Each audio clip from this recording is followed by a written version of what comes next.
Oke Ibu, untuk pertanyaan pertama, apa peran teknologi dalam pembelajaran Ibu mengimplementasikan kurikulum Merdeka Belajar?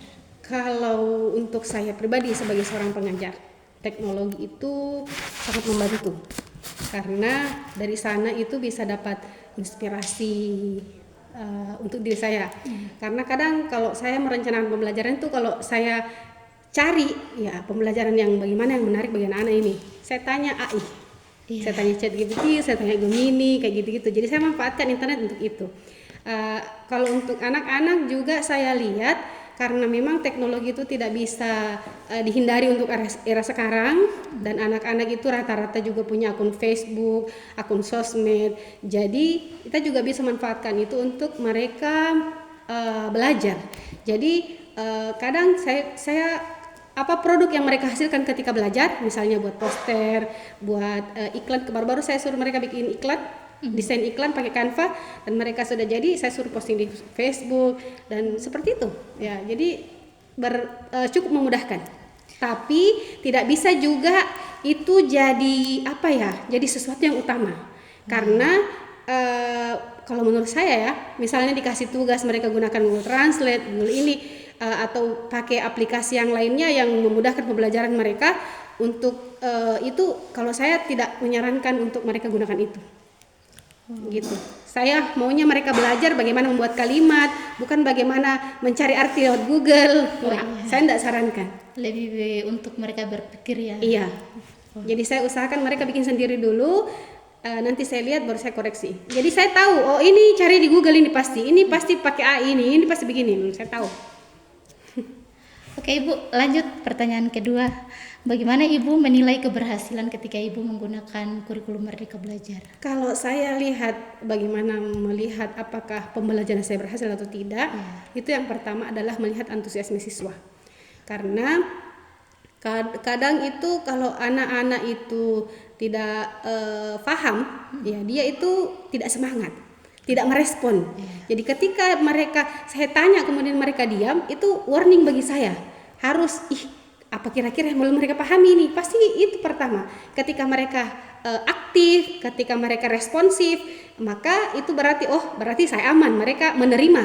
Nah, itu yang pertama ketika belajar. Kemudian yang kedua adalah saya menganggap pembelajaran saya berhasil ketika saya menanyakan apa yang sudah saya ajarkan, mereka mampu menjawab.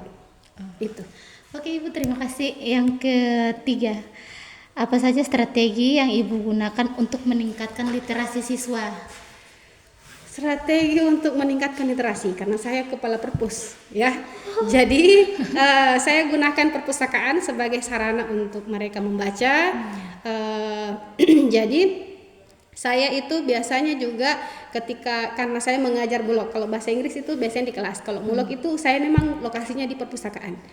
Kenapa? Karena pertama saya ingin mereka terbiasa masuk perpustakaan. Kemudian kadang juga ada momen di mana ketika ada jam kosong itu saya suruh mereka untuk baca buku. Maksudnya ya, jadi saya ambil alih karena bukan hanya di perpus, tapi di kelas masing-masing itu kan ada lemarinya berisi buku.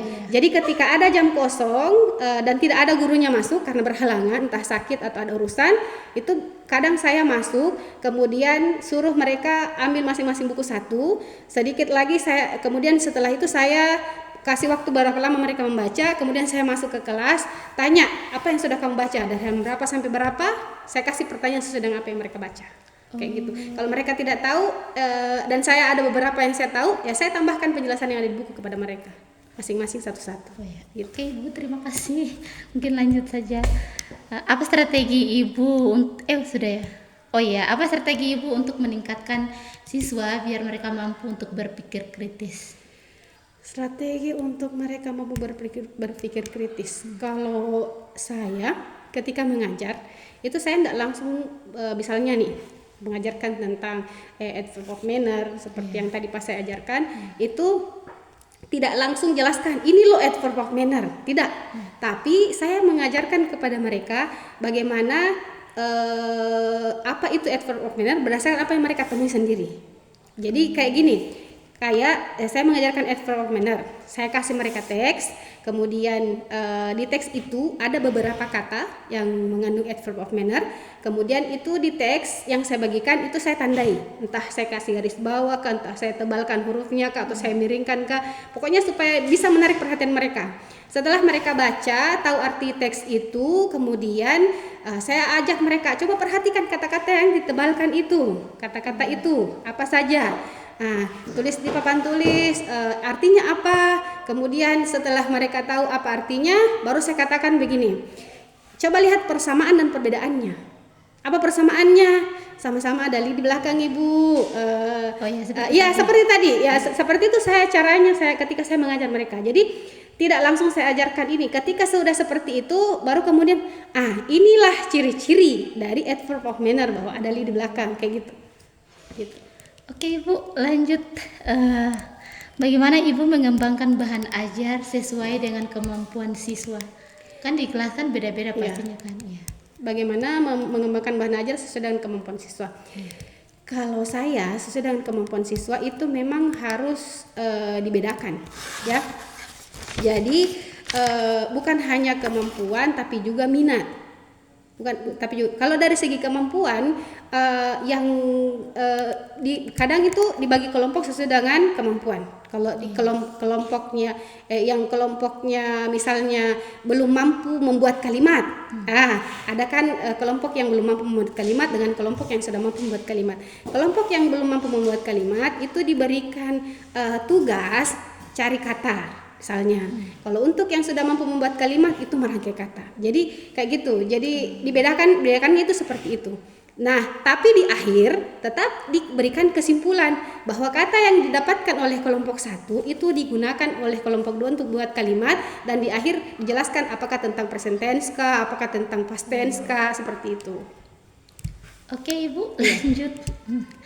Bagaimana Ibu mengatasi kesulitan dalam mengembangkan materi? Kesulitan dalam mengembangkan materi.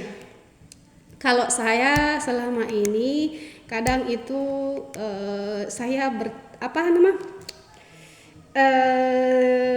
hati-hati dari segi alokasi waktu. Kenapa?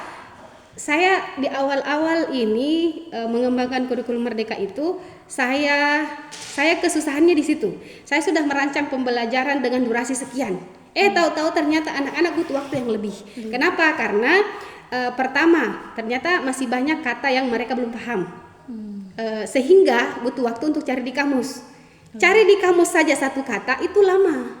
Jadi butuh lagi diajar begini loh cara cari kata, tidak bisa langsung dicari katanya loh sih, jangan satu-satu buka. Karena kan seperti itu yang lama. Mereka cari kata lama. Jadi awal-awal seperti itu, tapi semakin jalannya waktu karena sudah sering diajarkan, alhamdulillah sekarang sudah mulai cepat seperti yang tadi dilihat toh. Sudah mulai cepat cari di kamus. Kalau biasa mengajar berapa lama Ibu? Awal-awal. Sama 1 JP 40 menit. Kalau waktu kurikulum Merdeka kan kurikulum 13 itu 4 JP 1 minggu. Dialokasikan 2 kali sepekan masing-masing 2 JP. Tapi ketika kurikulum Merdeka itu sudah 3 JP per pekan. Sebenarnya alokasinya 4 JP juga, tapi 3 JP pembelajaran tatap muka di kelas, 1 JP itu pengembangan diri. Jadi 3 JP alokasi waktu dengan 1 kali waktu mengajar. Jadi durasinya nggak lama. Jadi di awal-awal itu saya bingung, ini durasi waktu sekian lama anak-anak sampai bosan, sampai ada yang mengantuk. Itu awal-awal seperti itu karena terbiasa dengan durasi 2 JP, tiba-tiba berubah jadi 3 JP. Gitu. Itu kendalanya di awal. Oke. Untuk selanjutnya bagaimana sih Ibu peran sekolah ketika mendukung Ibu dalam mengimplementasikan kurikulum Merdeka? Kalau sekolah sangat mendukung. Karena kami kemarin juga difasilitasi ikut pelatihan pernah pelatihan juga? Pelatihan pembelajaran mendalam yang baru-baru. Kalau yang awal-awal kurikulum Merdeka itu diaplikasikan di sekolah, itu kebetulan kami lolos sekolah penggerak. Jadi ada pendampingan langsung dari fasilitator pusat. Jadi agak lumayan dari situ bisa dapat gambaran tentang kurikulum Merdeka itu bagaimana. Kemudian setelah itu lanjut lagi pergantian menteri, ada pembelajaran mendalam yang ternyata itu adalah pendekatan bukan kurikulum baru. Jadi ikut juga pelatihan, kemarin kami ditunjuk juga ikut pelatihan. Jadi sudah rubah. Iya, dari fasilitator dari BGP Maluku Utara. Oh, yang cowok itu bukan sih Ibu? Yang mana? Ira yang waktu mani PPL nih, yang kasih materi tuh, yang tentang deep learning lagi. Oh, Pak Surahman. Oh iya, oh beda ya Pak Surahman. Pak Surahman waktu itu fasilitator tapi bukan pembelajaran mendalam. Beliau fasilitator coding. Oh coding. Iya. Oke Ibu, selanjutnya bagaimana kesiapan Ibu dalam menghadapi perubahan kurikulum dari K13 pindah ke kurikulum Merdeka? Awalnya tentu yang namanya sesuatu yang baru butuh adaptasi. Iya. Siap atau tidak siap ya harus berusaha dipersiapkan. Tapi seiring berjalannya waktu sudah dijalani, sudah dikenali, alhamdulillah sudah berjalan dengan baik insyaallah. Oke, yang ke-9 Ibu. Apa saja hambatan tentang infrastruktur ketika Ibu pakai kurikulum Merdeka Belajar ini? Infrastruktur itu contohnya gedung. Iya, gedung, terus kayak buku dan lain-lain. Buku selama ini di sini pernah satu kali di mana buku itu kan belum yang gini. Kalau saya untuk dari segi buku tantangannya itu hambatannya itu kemarin dari segi buku ya. Kenapa? Karena kurikulum Merdeka itu bukunya itu belum sampai di sekolah ini waktu itu. Jadi solusi saya beli online. Yang penting saya punya pegangan sendiri. Oh iya. Iya, pegangan sendiri. Adapun bahan ajarnya, isinya, yang penting materinya saya sudah tahu polanya bahwa ini materinya, ini yang diajarkan. Jadi saya bikin sendiri media ajarnya dan lain sebagainya. Saya bikin sendiri. Oh, Ibu yang bikin sendiri baru pakai di sekolah ini? Iya, yang penting materinya saya sudah tahu kan bukunya iya. kan, saya sudah ada panduannya. Setelah itu saya berkreasi karena anak-anak kan di situ kan ada listening, ada reading, dan itu ada teksnya. Kalau di situ di buku itu ada tinggal scan barcode, bisa download audionya. Bisa download audionya, tinggal scan barcode di buku itu, kemudian ada audionya. Jadi kita tinggal ambil audionya, kemudian putarkan ke anak-anak meskipun kalau mereka tidak bisa lihat teksnya, minimal saya sudah printkan.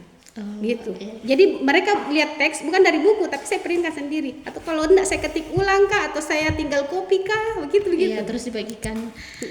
Oke, Ibu, sebenarnya pertanyaan yang terakhir nih sudah dijawab sih. Kayak menangani perbedaan kemampuan siswa dalam implementasikan kurikulum Merdeka Belajar. Seperti itu saja. Iya, jadi saya rasa udah cukup kali ya. Oke. Oke, Ibu, terima kasih. Thank you.